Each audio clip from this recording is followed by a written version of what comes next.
To create a counter effect like the one you see in the bottom left corner of the screen, you'll need a Text Plus node. Right-click on the name Text1 in the inspector and select Edit Controls.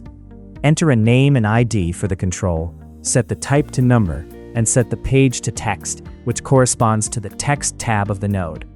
Make sure to check the integer parameter, set the range end to 100, and choose Slider Control as the input control. Then click OK.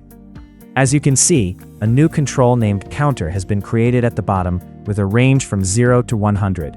Right-click on the text box, select Expression, and link it to the counter slider.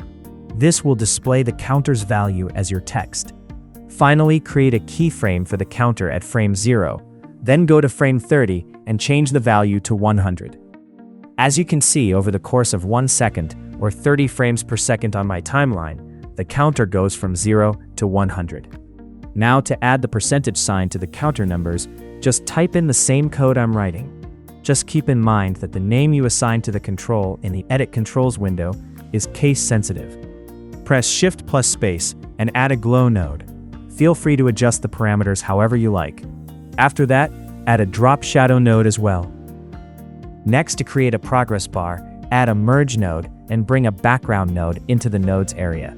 Change its color, add an ellipse mask to it, and then connect the output of the background node to the merge node. Uncheck the solid parameter and increase the border width slightly. Then right-click on Height, select Expression, and link height to width.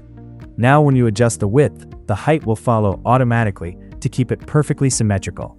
Next, select the Text Plus node and pin it in the inspector so we can access its controls while working on other nodes. Moving the length slider from 0 to 1 completes the border of the mask. Right-click on Length, select Expression, and link it to the counter slider within the text node. Now, the length is synced with the counter, but there's a small issue. The circle fills up instantly. This is because the length parameter ranges from 0 to 1, while our counter goes up to 100. To fix this, you just need to divide the expression by 100 to map the values to the 0 to 1 range.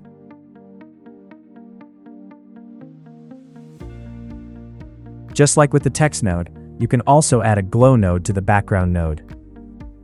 I've previously made a related video on how to sync the timecode modifier in Text Plus with a polygon mask.